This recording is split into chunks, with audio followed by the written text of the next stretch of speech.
सतनाम जोहार, सत श्री अकाल, वाहेगुरु जी का खालसा, वाहेगुरु जी के फतेह। जय सतनाम, मानव जय मानवता सतनाम। दर्शकों का बहुत बहुत स्वागत है।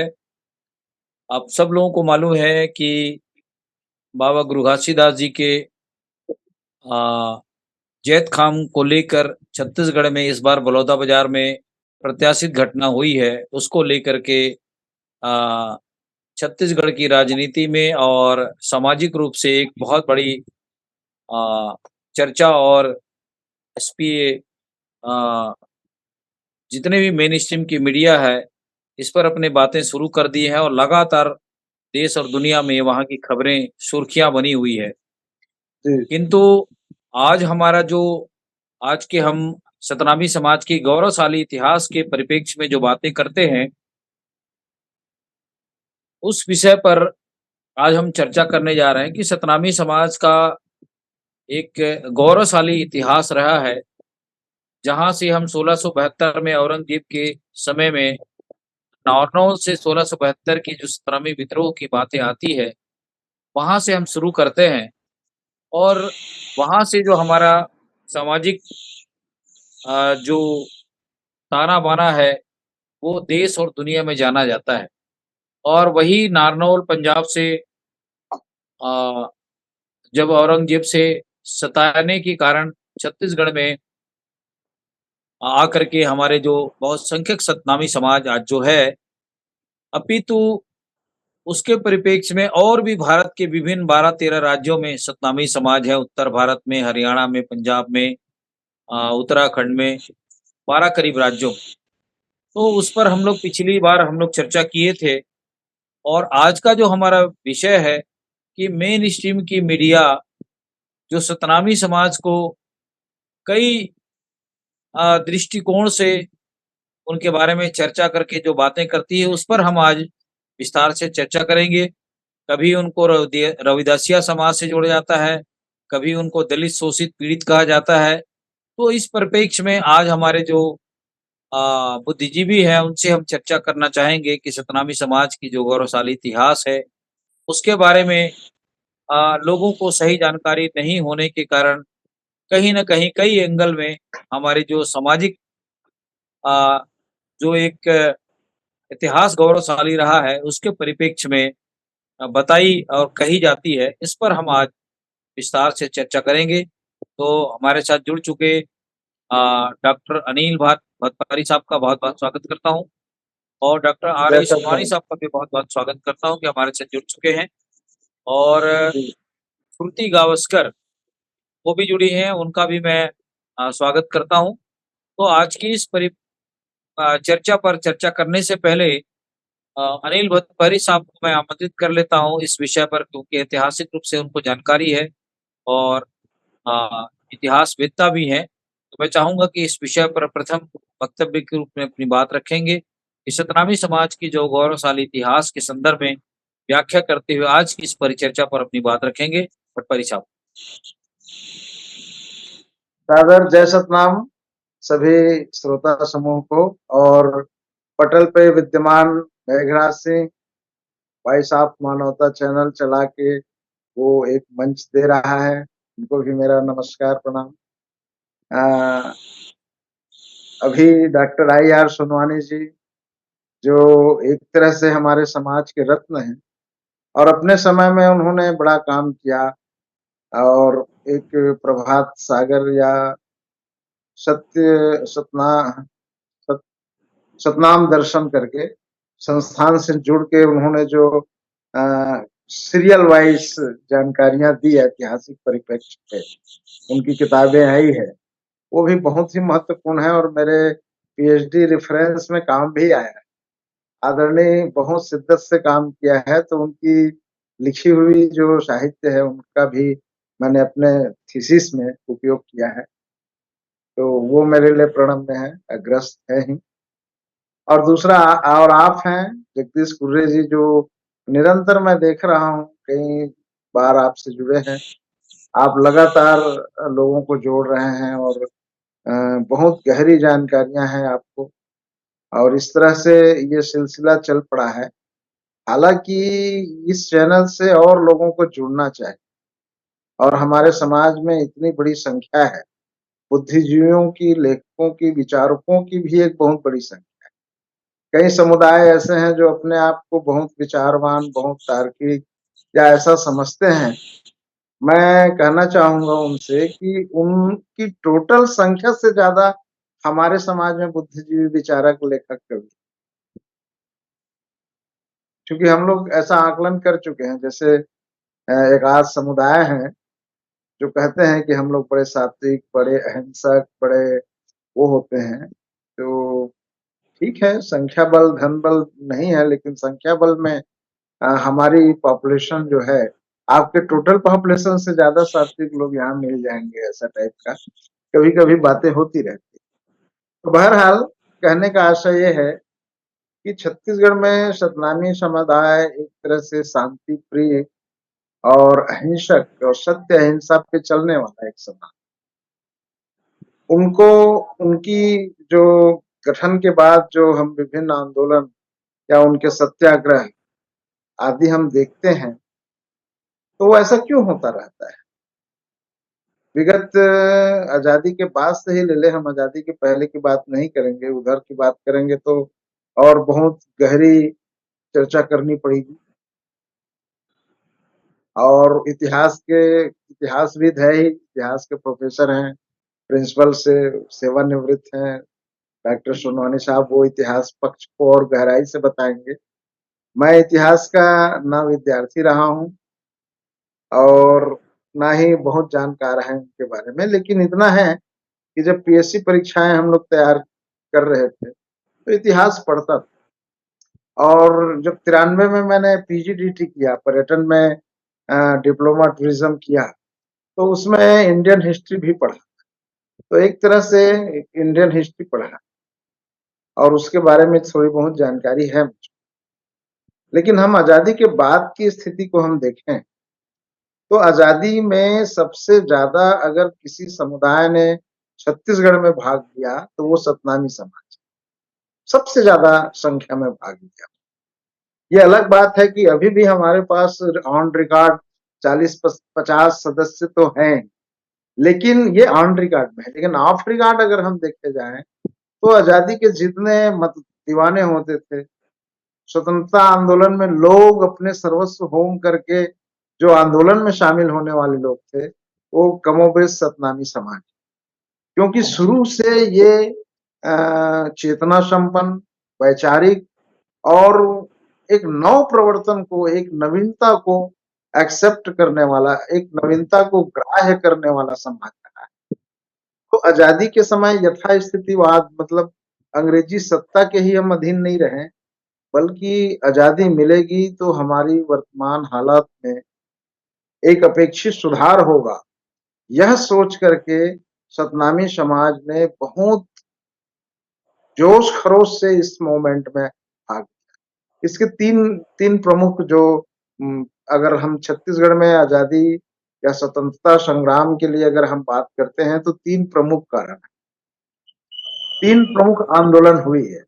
एक तो 1915 से लेके 1925 के बीच 10 साल तक का सतनामियों का आंदोलन हुआ, जिसको गोरक्षा आंदोलन कहते हैं। नैनदास महिलांग जी, गुरु अगमदास गोसाई और 72 संत महंत मिल करके बलौदा बाजार परिक्षेत्र में, आदरणीय सोनवानी साहब का गांव है उधर, वही पास में हम लोग का भी गांव है। तो सलोनी के मालगुजार नैनदास महिलांग जी ने करमनडी ढाबाडी तरफ रिश्तेदारी में कहीं जा रहे, तो उन्होंने देखा कि ब्रिटिश गवर्नमेंट का बूचड़ खाना था और उस बूचड़ खाना से हजारों पशु कटते थे। उनके मांस, उसके चमड़े इत्यादि ट्रेन में भर के नपनिया, बलौदा बाजार, ये भाटापारा स्टेशन से भर करके मद्रास, कलकत्ता, बॉम्बे की ओर सप्लाई। और इस लाइन में 2 बड़े बाजार थे, मुंशी बाजार, बलौदा बाजार का नाम ही था बैल बोदा बाजार, बैल बाजार था ये। अब एक किरोई में सिमगा के पास बाजार, ये दोनों जगह से कच्चा माल मिलता था। मतलब बुजुर्ग ये या वृद्ध पशु, गाय या बैल, और या तो नए जो बछिया है या बछवा है छोटे कद का, वो मिलता था। तो ये खरीदते थे और कृषि में जो अनुपयोगी थे, अनफिट हो चुके थे, ऐसे जानवरों को ये मांस का निर्यात होता। तो इस आंदोलन को उन्होंने देखा और बहुत द्रवित होके, बहुत कारुणिक होके उन्होंने गोरक्षा आंदोलन किया, क्योंकि सतनाम पंथ और सतनामी लोग कृषि के ऊपर जीवन यापन करने वाला समाज था और कृषि के लिए पशुधन एक संपत्ति थी, एक संपदा। और इस संपदा का विनाश होते अपने आंखों से देखा महंत जी, तो बहुत द्रवित हुए और उन्होंने गोरक्षा आंदोलन चलाया। पॉम्पलेट छपवाए कि कोई बुजुर्ग गाय और बैल को बेचेगा तो अपने माता-पिता को बेचेगा। कोई युवा गाय और बैल को बेचेगा तो अपने भाई और बहन को बेचेगा और छोटे बच्चा या बच्चियाँ बेचता है तो अपने बेटे और बेटियों को बेचेगा। ये मार्मिक अपील की गई और मार्मिक अपील करके गाँव-गाँव में पॉम्पलेट छपवा करके ये मूवमेंट किया। ये आंदोलन बहुत चर्चित हुआ। दूसरा आंदोलन था नहर कंडेल सत्याग्रह। धमतरी के पास कंडेल नाम का एक गाँव है। मॉडम सिल्ली बांध बने थे, वहां से पानी-वानी के लिए नहर बनाए जा रहे थे। तो उसके आंदोलन की कुछ जमीनें आ रही थी, उनको ना ला करके दूसरी तरफ उनको मोड़ना था, तो उनके लिए किसानों का आंदोलन। और तीसरा आंदोलन हुआ नगरी सिहावा के पास और तमोरा जंगल सत्याग्रह। जंगल सत्याग्रह इसलिए हुआ कि जो घास जो रम्य जंगल होते थे, जो दादर का जंगल होता था, जो निस्तारी का जंगल होता था, जिसमें चार, महुआ, तेंदू, सेन्हा, कर्रा इत्यादि होते थे, छोटे पेड़ के जंगल, उसको उजाड़ के वहां पे सागौन और बेशकीमती वन रोपण कर रहे थे और किसानों को निस्तारी की लकड़ी भी लाने नहीं देते थे, जलाऊ लकड़ी लाने नहीं देते थे। ब्रिटिश के सिपाही लोग उनको प्रताड़ित करते थे, इसलिए जंगल सत्याग्रह किया। तो 3 सत्याग्रह आप देखिए इस बात को। पहला है सतनामियों का गोरक्षा आंदोलन, इसमें केवल सतनामी समाज जुड़े थे, कुछ लोग यादव समाज, मदन टेटवार जी वगैरह भी जुड़े, तो यादव समाज भी आए। तो यादव और सतनामियों का एक तरह से हम यूं कह ले कि गोरक्षा आंदोलन चला, ये पहली पृष्ठभूमि बनी।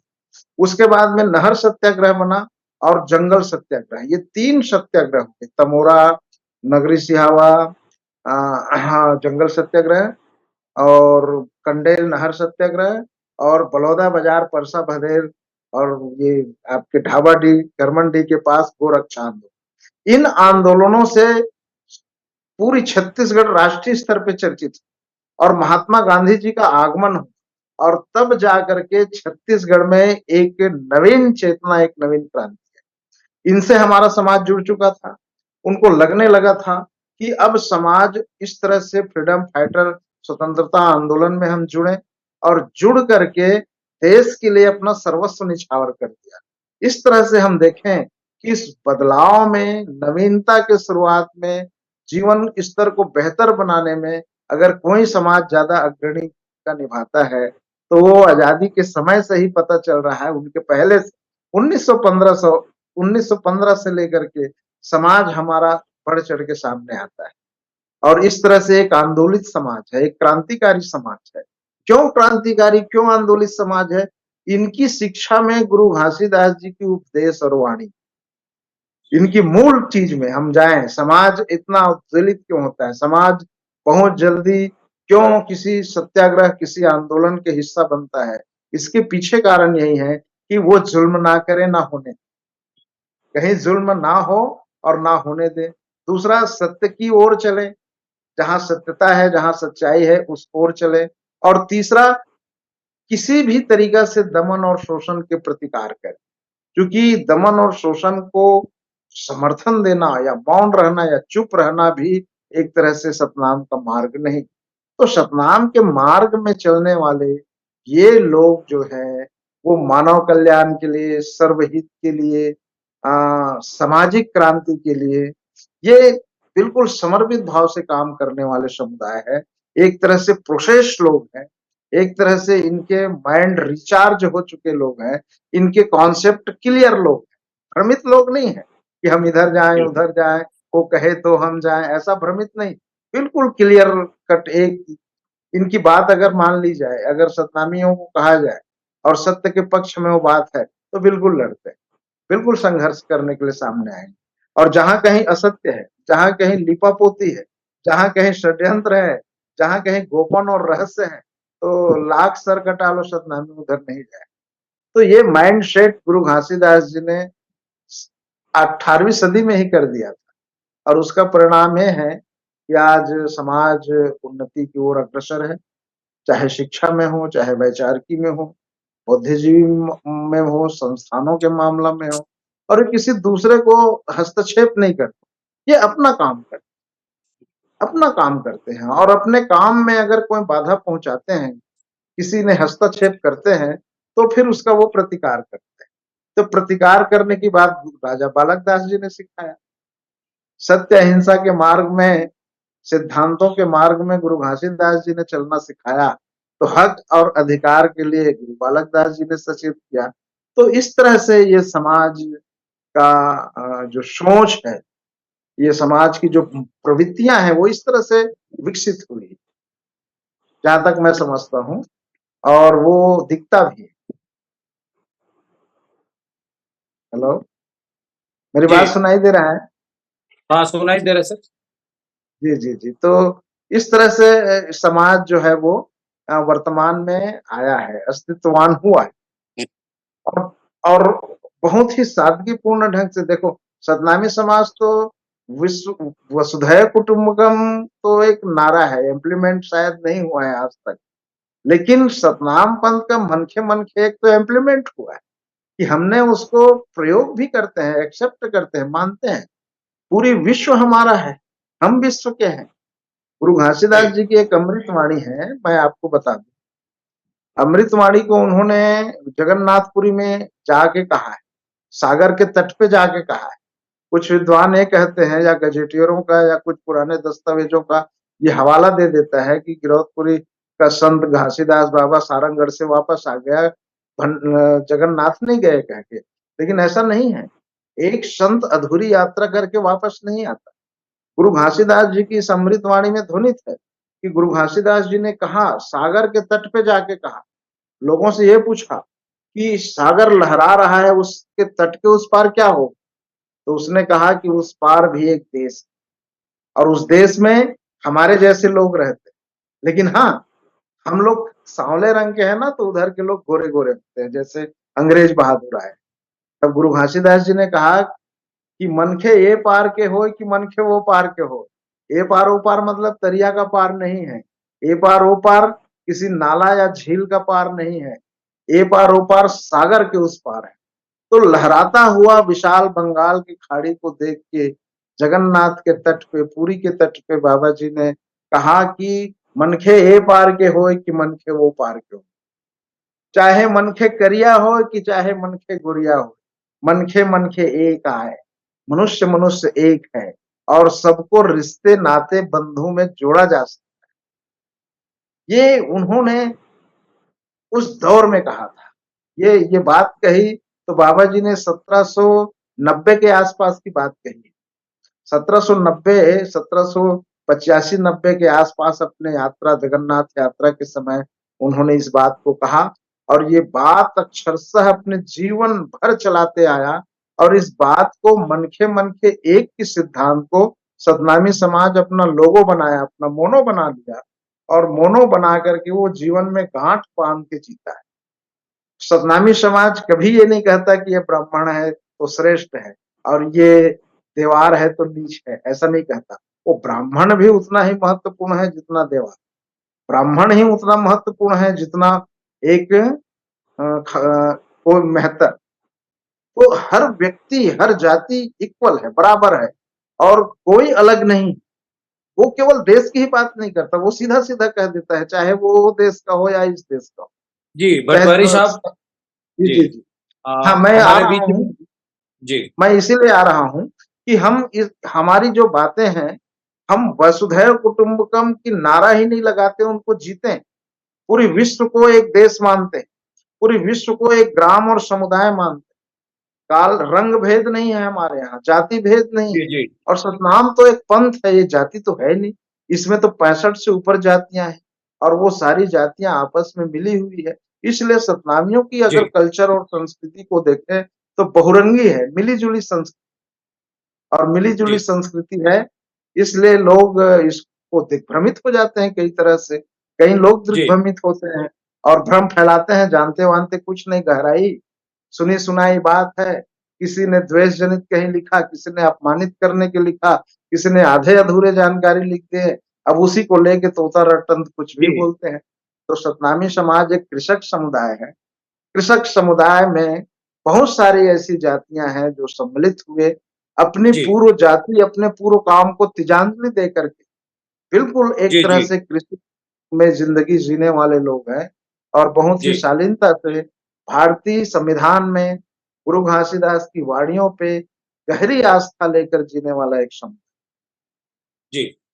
जी, भट्टारी साहब बहुत शुक्रिया, हमारे बीच में बने रहें। हमारे बीच में कोटवा धाम से कमलेश दास जी जुड़ चुके हैं, बहुत-बहुत स्वागत सतनाम, कमलेश दास जय जी। जय सतनाम आदरणीय। साहब अ, सतनाम जैसा सतनाम कि साहब आदरणीय प्रणाम सर, प्रणाम प्रणाम। प्रणाम जय साहब सतनाम। सतनाम साहब सतनाम बंदी साहब। तो सतनाम सतनाम आप सब लोगों को मालूम है कि आज जो सतनामी समाज की गौरवशाली इतिहास के परिप्रेक्ष्य में भारत के सतनामियों के अपितु छत्तीसगढ़ के जो सतनामी है, ये काफ़ी प्रताड़ित हैं और इनको विभिन्न शब्दों से मेन स्ट्रीम की मीडिया के द्वारा जब से भी बलौदाबाजार में कांड हुई है, उसको लेकर तरह-तरह के से सतनामी समाज को कभी रविदासिया से, कभी दलित, शोषित, पीड़ित समाज से जोड़ा जाता है।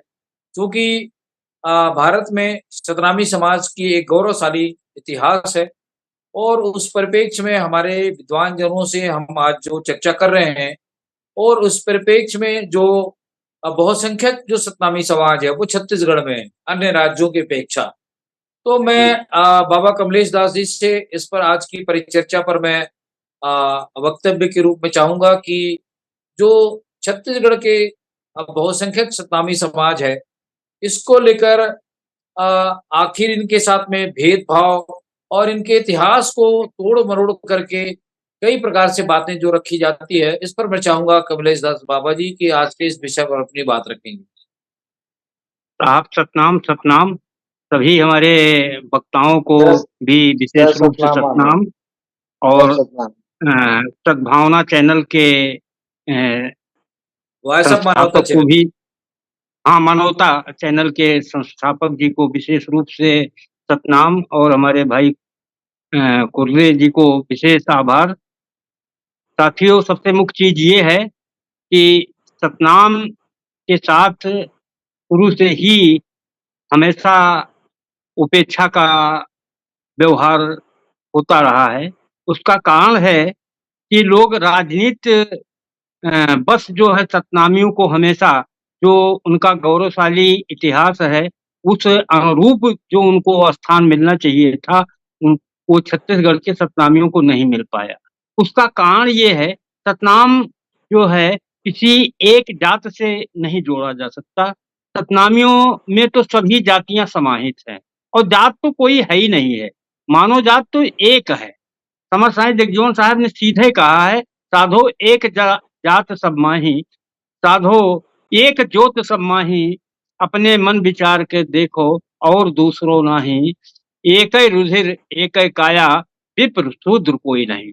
तो हमारा कहने का मतलब है, जिस तरह से मानो मानो एक समान गुरु घासीदास जी का संदेश था, तो उससे पहले भी सभी संतों ने जो है मानो मानो को एक समान ही माना है।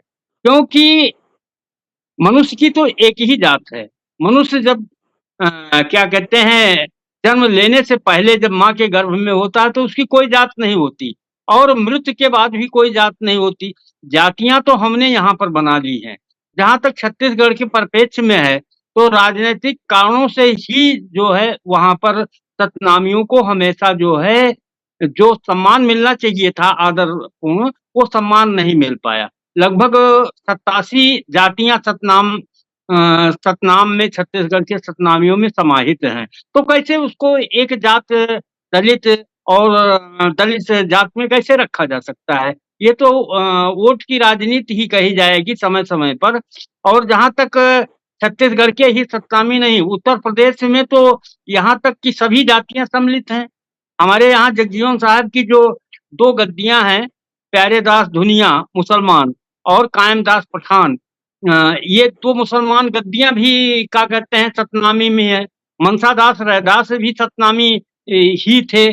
प्यारे क्या कहते हैं बालदास कोरी भी सतनामी थे। तो हमारे यहाँ आज भी जो है हमारे कई महंत जो है आज भी मुसलमान सतनामी है। तो हम कैसे कह सकते हैं कि सतनामी क्या कहते हैं एक विशेष जात है। ये तो छत्तीसगढ़ के राजनीतिकों की एक विशेष चाल है। सवाल इस बात का है कि उपेक्षित भावना कैसे होती रही, उसका कारण है कि जितने भी शोध हुए छत्तीसगढ़ में, क्योंकि गुरु घासीदास जी की केवल अभी तक 7 अमृत संदेश और 42 वाणियां ही मिल पाई हैं और कोई ग्रंथ विशेष रूप से मिल नहीं पाया। लोग बताते हैं कि अपरबल ग्रंथ मिला है, लेकिन अब भी उसके बारे में ठीक रूप से नहीं कहा जा सकता कि वो गुरु घासीदास जी का है या उसके समय का हो सकता है। तो जब गुरु घासीदास जी के बारे में अपार साहित्य उस समय का नहीं मौजूद है, तो जितने शोधकर्ता थे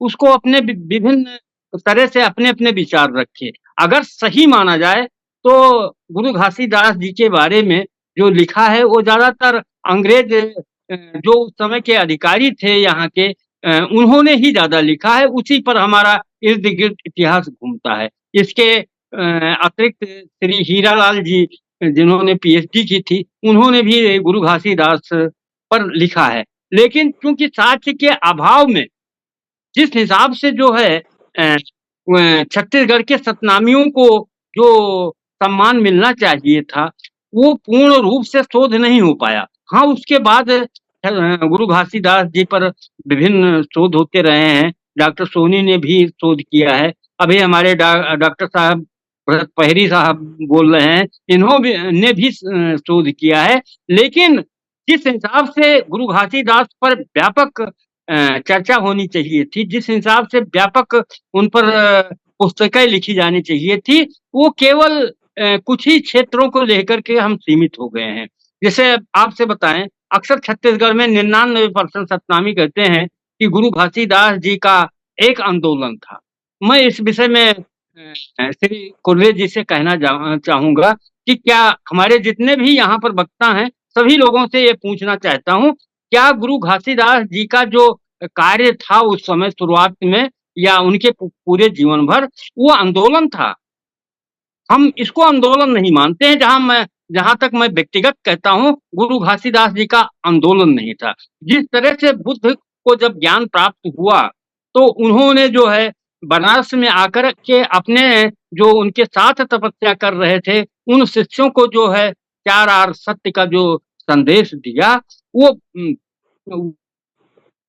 वो जो है क्रांति थी, वो धार्मिक क्रांति थी। गुरु घासीदास जी की भगवान बुद्ध की जो है वो धार्मिक क्रांति थी। इसी तरह से गुरु घासीदास जी को जो ज्ञान प्राप्त हुआ गिरौदपुरी में या कोई जगन्नाथपुरी जाते हुए कोई संत मिले, उनसे सतनाम के विषय में जो चर्चाएँ हुई और जो ज्ञान प्राप्त हुआ और उसको जाकर के उन्होंने छत्ता पहाड़ पर जो तपस्या की और जो ज्ञान प्राप्त हुआ और उसके बाद जो उन्होंने 6 महीना बाद जो अपना व्यापक संदेश दिया है, उसको सुनने के लिए कई हजार, इसकी गणना नहीं की जा सकती और अंग्रेज इतिहासकार तो यहाँ तक कह रहे थे कि इतने सतनामियों की भीड़ नहीं कभी इकट्ठा हो पाई, जितना कि गुरु घासीदास जी के प्रथम संदेश में इकट्ठा हुई थी। यहाँ तक कि बहुत दूर से लोग पैदल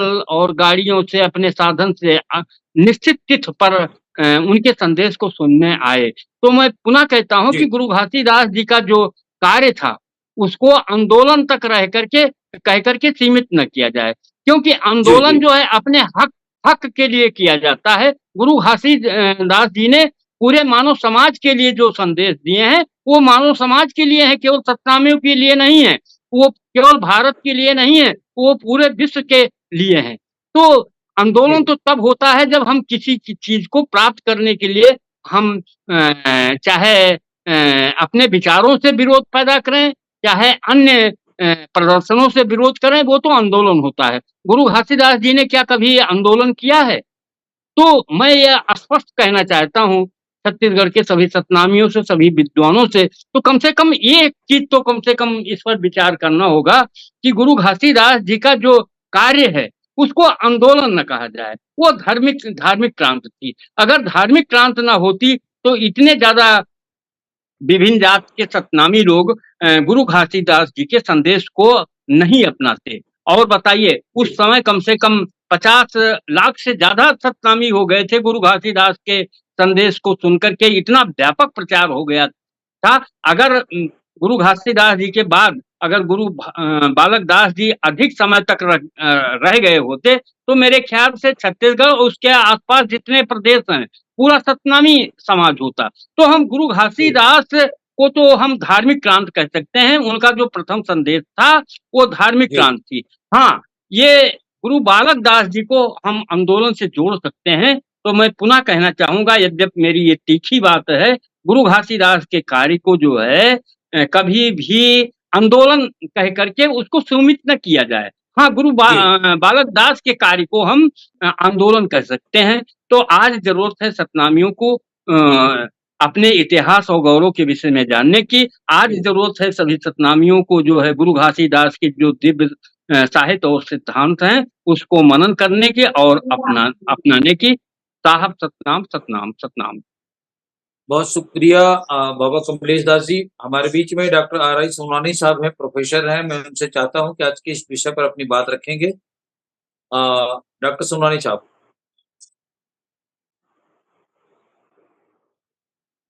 डॉक्टर सोनानी साहब सुन पा रहे हैं हमें? हेलो जी, अपनी बात रखें सर। जी, अभी आपने कमलेश दास जी को, अनिल भट्टपारी को सुना है। डॉक्टर साहब, अब तो आज के इस विषय पर अपनी बात रखेंगे। जी वॉइस ऑफ मानवता चैनल के सभी आयोजकों, श्रोताओं और सभी सज्जनों को मेरा सादर अभिवादन। मैंने बाबा कमलेश दास साहब जी की भी उद्गार को सुना, भाई डॉक्टर अनिल भट्टपारी जी के भी उद्गार को सुना, उनके संबोधन को सुना, और यहाँ पर सतनामी समाज के गौरवशाली इतिहास पर प्रकाश डालने के पहले थोड़ी सी मैं अपनी बात रखना चाहता हूँ। बात यह है कि छत्तीसगढ़ के स्वतंत्रता आंदोलन में सतनाम पंथ अर्थात सतनामियों का योगदान पर मैंने पहली PhD की है, और मैंने जो समाज का जो स्वतंत्रता आंदोलन में योगदान है उसे अपने शोध प्रबंध में प्रकाश में लाने का, संकलित करने का प्रयास किया है। इसके बारे में डॉक्टर भट्टपारी जी जानते भी होंगे। जी जी जी, जानता हूँ सर, जानता हूँ। दूसरी बात यह है, जी जी इसीलिए कहा, दूसरी एक हमारी किताब निकली है, शायद नहीं जानते होंगे, गो रक्षा आंदोलन एवं स्वतंत्रता आंदोलन में राजमहल नयन दास महिलांग जी की भूमिका या योगदान। साहब, आपकी आवाज नहीं आ रही। हमारी आवाज नहीं आ रही है? हेलो, सोनानी साहब, आवाज नहीं आ रही। मैं हमारे बीच में श्रुति गावस्कर जी जुड़े हुए हैं, मेरे ख्याल से गोकर्ण भास्कर जी होंगे। हेलो जी, सोनानी साहब अपनी बात पूरी करें सर। आवाज आ रही ना? जी, अभी ठीक है, अपनी बात रखें।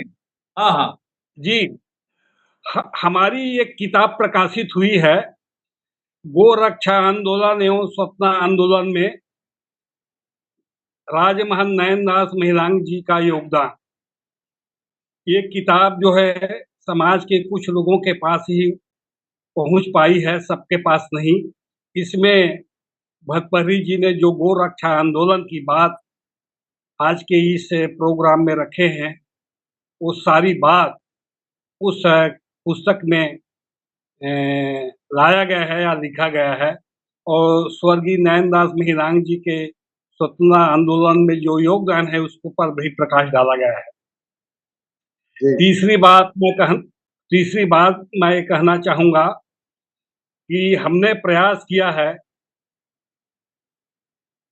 कि एक नई किताब प्रकाशित होके आ रही है, पहुँच रही है। वो किताब जो है रास्ते में है, वो जहाँ तक जो है रायपुर पोस्ट ऑफिस तक पहुँच गया है, हमें प्राप्त नहीं हो पाया है और 2-4 दिन में वो किताब प्राप्त हो जाएगी। उस किताब का नाम है सतनाम पंथ का राजनीतिक एवं सांस्कृतिक इतिहास। इस बहुत पुस्तक बढ़िया। में हमने जी जी इस पुस्तक में हमने सतनामी समाज के राजनीतिक एवं सांस्कृतिक पक्ष को पूरा का पूरा लिखने और लाने का प्रयास किया है। बहुत बढ़िया सर। हालांकि ये बहुत अच्छा। हमारा इस संदर्भ में जो प्रयास है उसमें कुछ न कुछ कमी रह गई होगी। हम ये नहीं सकते कि पर्याप्त है करके, पूरा है करके नहीं कह सकते, लेकिन कोशिश किया है कि जो है राजनीतिक पक्ष और सांस्कृतिक पक्ष, सामाजिक पक्ष पूरा पूरा आ जाए, ऐसा भरसक कोशिश किए हैं। जी भतपरी साहब, हाँ सर, सुन रहा हूँ सर। है ना?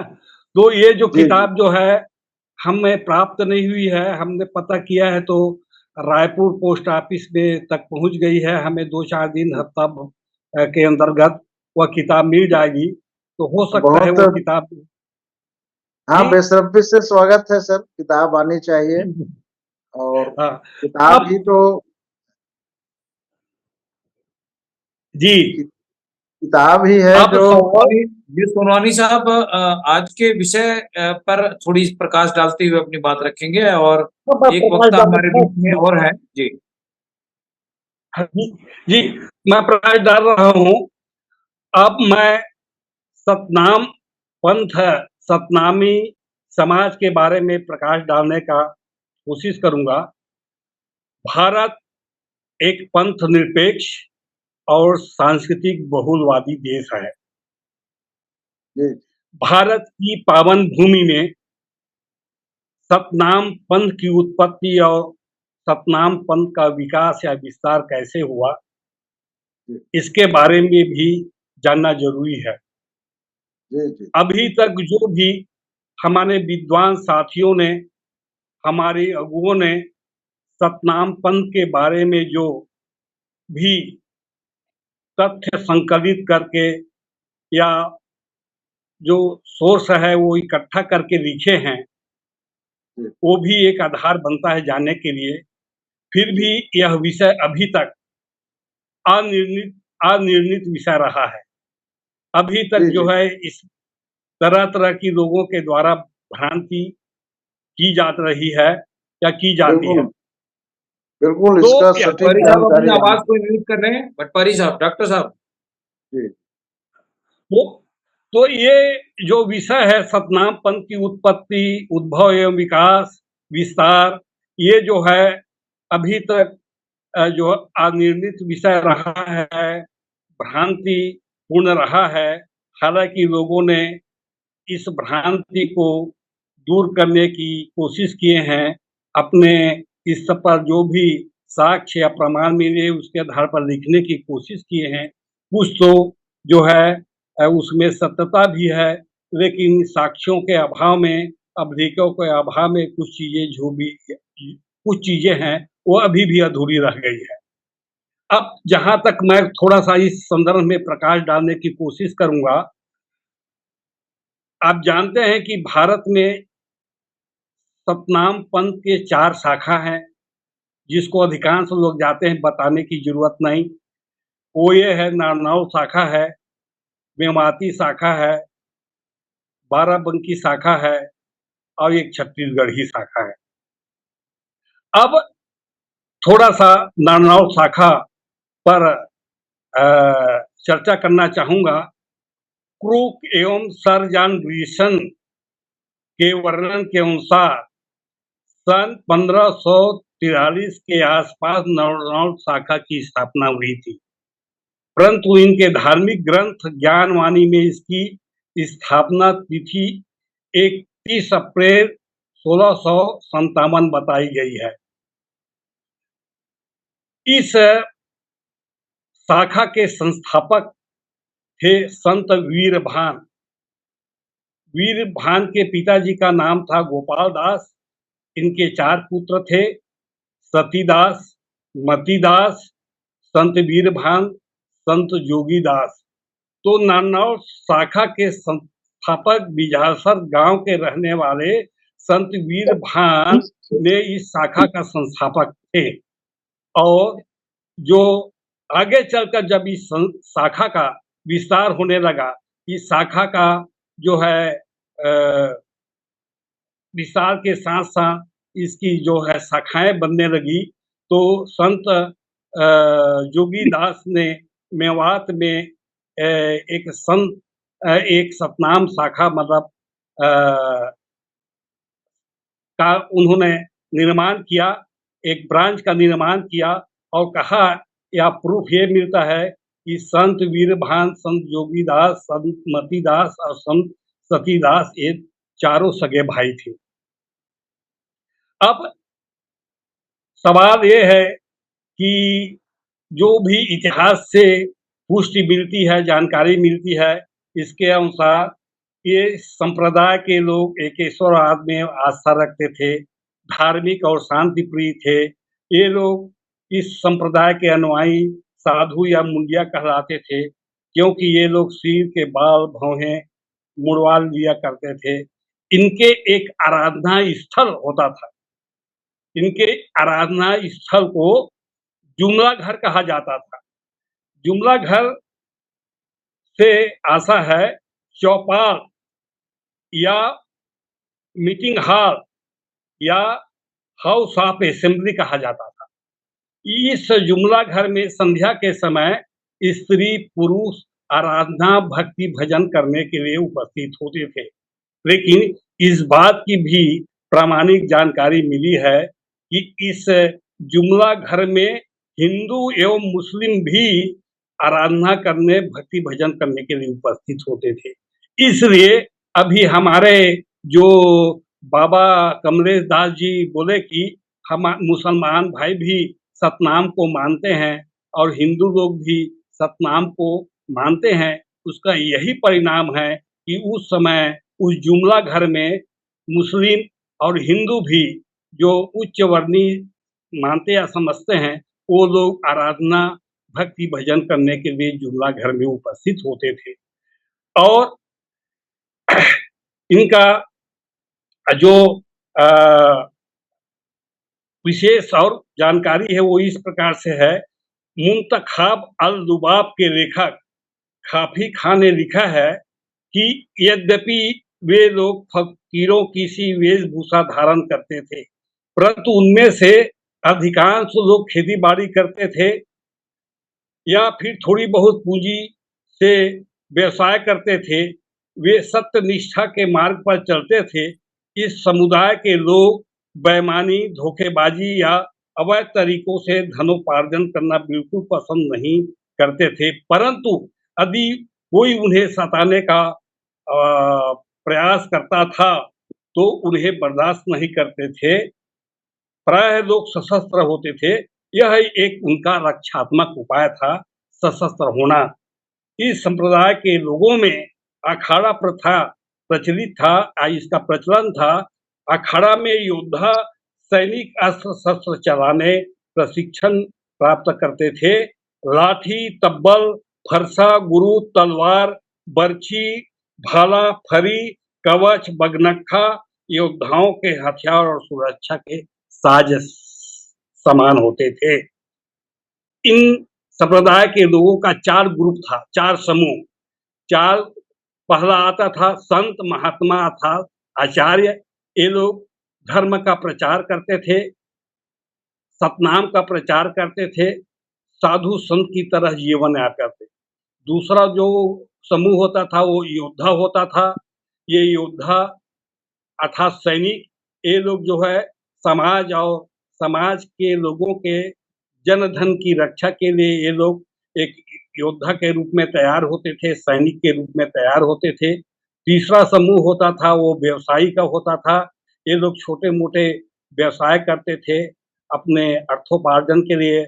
और चौथा समूह होता था, वो समूह होता था कृषक और मज़दूर, जो इनका जीवन पूर्णतः जो है कृषि पर आधारित था। हालाँकि इन लोगों का जो मूल व्यवसाय है कृषि ही था, लेकिन ये समाज जो 4 ग्रुप में होते थे, संत महात्मा अर्थात आचार्य, दूसरा योद्धा अर्थात सैनिक, तीसरा होता था व्यवसायी और चौथा होता था कृषक या मज़दूर। तो इस तरह से उनके व्यवसाय या पेशा के आधार पर इन लोगों का 4 ग्रुप हो गया था।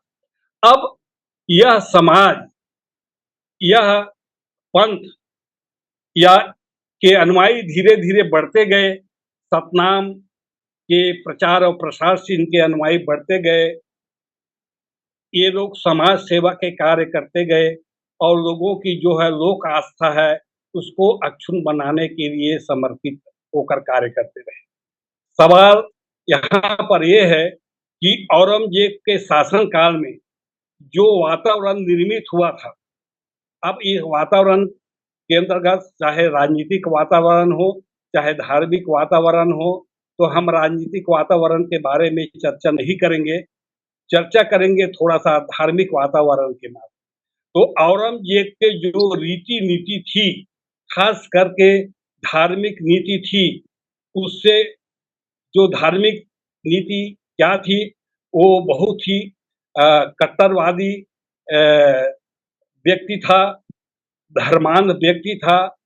औरंगज़ेब के शासनकाल में धर्मांधता या धार्मिक द्वंद्व की स्थिति निर्मित हो गई और धार्मिक द्वंद्व की स्थिति निर्मित होने के कारण यह जो सतनाम पंथ का जो समाज सेवी जो कार्य था, समाज सेवा के क्षेत्र में जो ये लोग कार्य करते थे, ये धीरे-धीरे वो एक युद्ध के रूप में परिणित हो गया।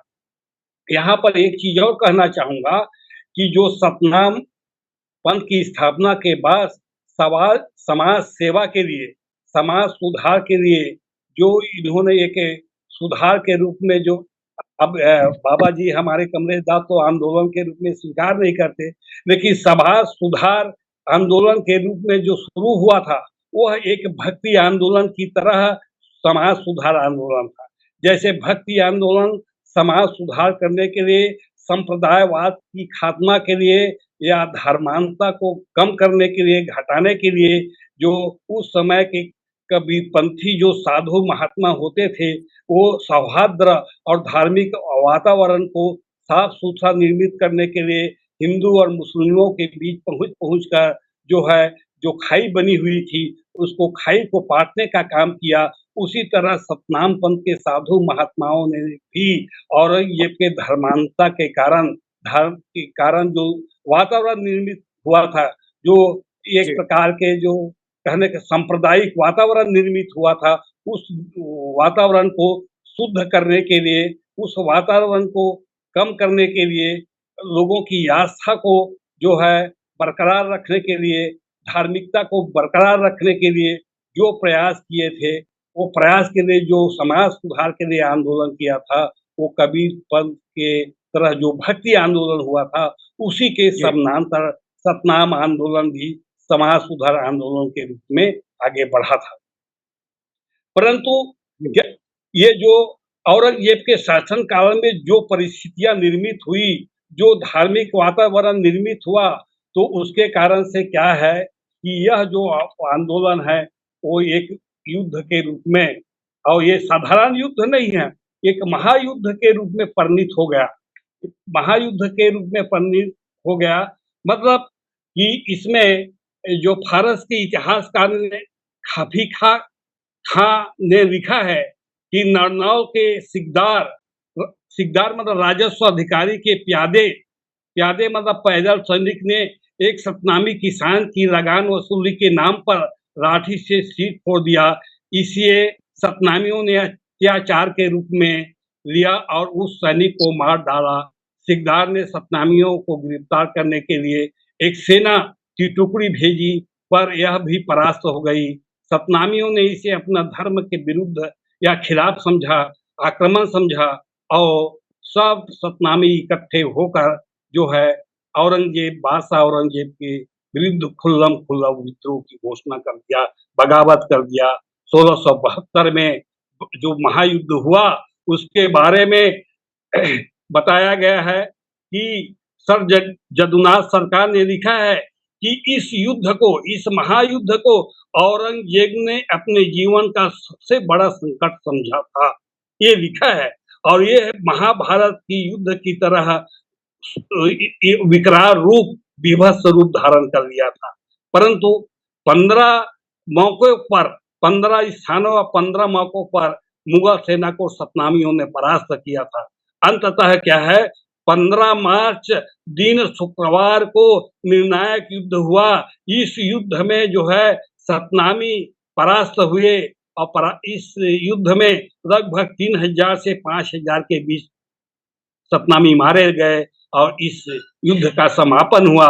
जो सतनामी बचे थे वो सतनामी जो है वो अपने जीविकोपार्जन के लिए औरंगजेब के आतंक और अत्याचार से बचने के लिए, क्योंकि औरंगजेब ने फरमान जारी किया था जहां भी सतनामी दिखे उसको मौत के घाट उतार दिए। तो इन्होंने अपने जीविकोपार्जन के लिए उस स्थान से देशांतरित हुए, उस स्थान को से स्थानांतरित हुए और आगे बढ़े। कुछ तो वहीं इस्लाम को स्वीकार किए, इसलिए उनकी जान बच गई। कुछ ने इनकार किया, उनके भूमि संपत्ति को मुगल सेना जब्त कर लिया और औरंगजेब के शाही सेना ने जब्त किया।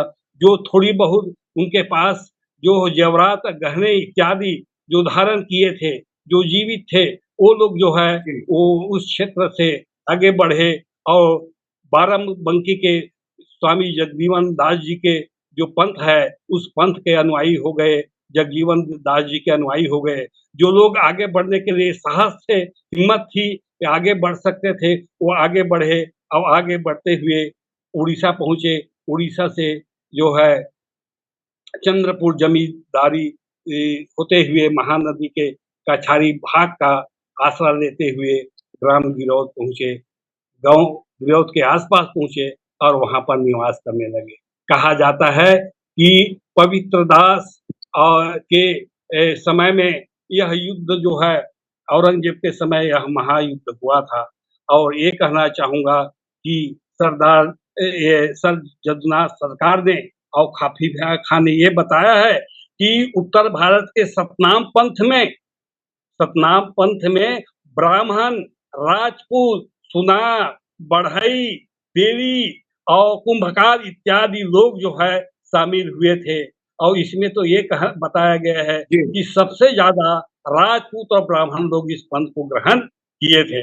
इसके अलावा मुसलमान लोग भी ग्रहण किए हैं, सतनामी हुए हैं और हिंदू लोग भी हुए हैं। लेकिन बड़ा दुर्भाग्य की बात है कि छत्तीसगढ़ में जब सतनामी लोग आए या सतनामी लोगों की बसाहट हुई तो यहाँ जो है वो यहाँ के जो फॉरवर्ड वर्ग के लोग हैं, बड़े बड़े जमींदार है, बड़े बड़े गौटी और पटीर है, ये कैसे इस समाज के उज्जवल इतिहास को नहीं जानने के कारण, इस समाज के गौरवशाली इतिहास को नहीं जानने के कारण ये समाज को जो है निचले तबके में रख दिया गया।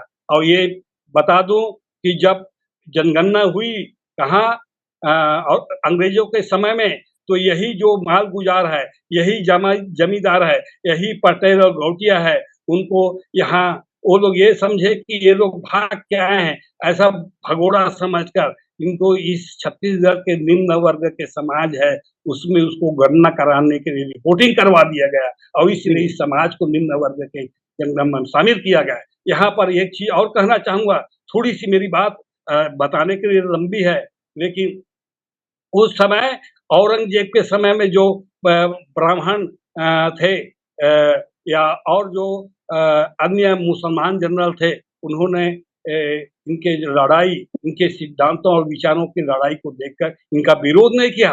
उस समय भारत में ब्राह्मण थे, कहाँ गए थे? सतनामियों ने भारतीय संस्कृति की रक्षा के लिए, हिंदू धर्म की रक्षा के लिए, हिंदू सांस्कृतिक विरासत की रक्षा के लिए लड़ाई किए थे औरंगजेब से। उस समय ये ब्राह्मणों ने, हिंदू समाज के उच्च वर्णीय लोगों ने मुंह नहीं खोला, उस समय सामने नहीं आए और समाज की रक्षा के लिए, धर्म की रक्षा के लिए, भारत की रक्षा के लिए जब सतनामी लोग जो है संघर्ष किए, प्राण की आहुति दिए, अपना बलिदान किए, इस बलिदान को भूल गए और समाज के प्रति ये लोग हीन भावना रखते हैं, उपेक्षा की भावना रखते हैं, घृणा का भाव रखते हैं, इनके गौरवशाली इतिहास और बलिदान को जानते नहीं है।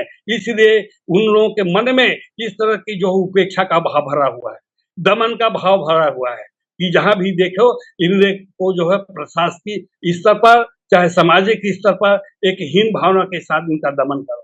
वो लोग कहाँ गए थे उस समय जब सतनामी लोग टक्कर दे रहे थे मुसलमानों अर्थात औरंगजेब के समय। इस समय ये ब्राह्मण, ये उच्च वर्णीय लोग, ये और अन्य राजपूत लोग कहाँ गए थे? देश की सत्ता और शासन तो इनके हाथों में थी। यही लोग राजपूत सेना सैनिक होते थे। इनको लड़ाई करने के लिए यदि सतनामियों का साथ दिए होते तो औरंगजेब कदापि इस युद्ध को जीत नहीं सकता था और ये जीत जो है सतनामियों के हुआ होता। मैं ये कहना चाहता हूँ कि इसके बाद समाज ये छत्तीसगढ़ में सतनामियों का बासाहट हुआ। ये लोग कृषि कार्य करते, मजदूरी करते हुए धीरे धीरे संपन्न होते गए और संपन्न होकर फिर बाबा जी ने जो है वो अपने सतनाम दर्शन से इस देश की, इस छत्तीसगढ़ की संस्कृति को, इस छत्तीसगढ़ की जो है जनता को उन्होंने अपने सतनाम के माध्यम से सींचा, उनको परिपक्व किया, उनके चेतना को विकसित किया। और इसलिए मैं कहना चाहता हूँ छत्तीसगढ़ की जो सतनामी संस्कृति है उनकी जड़ें केवल छत्तीसगढ़ तक नहीं है, इनकी जड़ें जो है नरनार तक जुड़ी हुई है। नरनार से इनकी जड़ें जो बढ़ी और छत्तीसगढ़ में आकर यहाँ पर वो खड़ी हुई है। तो छत्तीसगढ़ की जो सतनामियों की जो संस्कृति है केवल छत्तीसगढ़ तक सीमित नहीं है, इनके जड़ें बहुत गहरी है। और ये लोग एक समझते हैं कि छत्तीसगढ़ में जो सतनामी है इनको हम चुटकी में उड़ा दें, यदि छत्तीसगढ़ के सतनामी है इनका दमन कर दे तो सतनामी लोग क्रांतिकारी होते हैं। वो लोग सत्य के मार्ग पे चलते हैं, किसी पर दखलंदाजी नहीं करते, हस्तक्षेप नहीं करते, किसी के कार्य में रुकावट नहीं डालते, किसी के जन धन पर अत्याचार नहीं करते, छीनते नहीं है, जब्त नहीं करते हैं। लेकिन जब उनको सताने की कोशिश करते हैं, सत्य के मार्ग पर से हटाने की कोशिश करते हैं, जुल्म और अत्याचार करते हैं तो बर्दाश्त नहीं करते। हमारा समय हो चुका है जी, तो बर्दाश्त नहीं कर सकते। हाँ, तो मैं ये कहना चाहता हूँ कि सतनामी समाज के जो गौरवशाली इतिहास है, सतनामी समाज के जो बलिदान है, सतनामी समाज की जो संस्कृति है उसको लोग बाग नहीं जानते। इसलिए जो है अज्ञानता के कारण इस समाज के प्रति लोगों में दुर्भावना भरी हुई है। समाज में गुरु घासीदास के शिक्षा, सिद्धांत, उपदेश को जानने के साथ साथ है इस समाज के जो बलिदान हुआ है, इस समाज के लोगों के द्वारा भारत की भूमि जो उसको जानने की जरूरत है।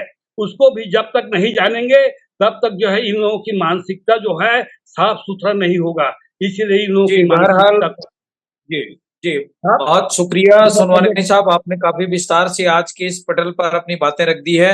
मैं आज के इस कार्यक्रम को समाप्त करने से पहले सारांश में, क्योंकि एक तरफ ये जो सतनामी समाज है जाति विहीन समाज की परिकल्पना को लेके चलता है, सत्य के राह में चलता है। और उत्तर भारत में अगर हमारे सतनामियों की बात करें तो वहां पे सामान्य जाति में आते हैं। रुकनपुर अलीगढ़ में उच्च कोटि के ब्राह्मण लोग सतनामी हैं।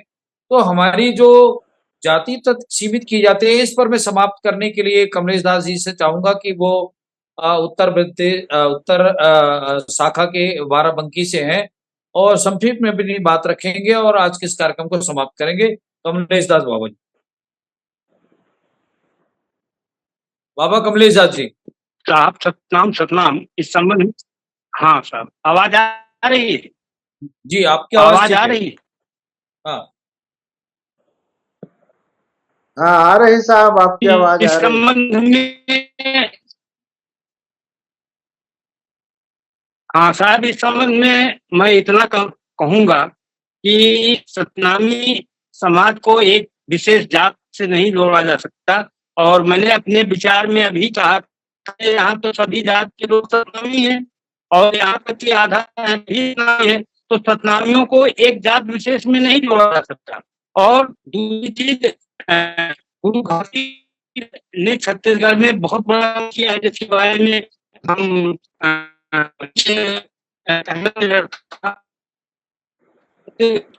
को काफी आवाज एकता के सूत्र में बांधा। बाबा अगर कमलेश दास माना जी, जाए आपकी आवाज जातिगत अस्पष्ट आधार है। तो मैं जी जातिगत आधार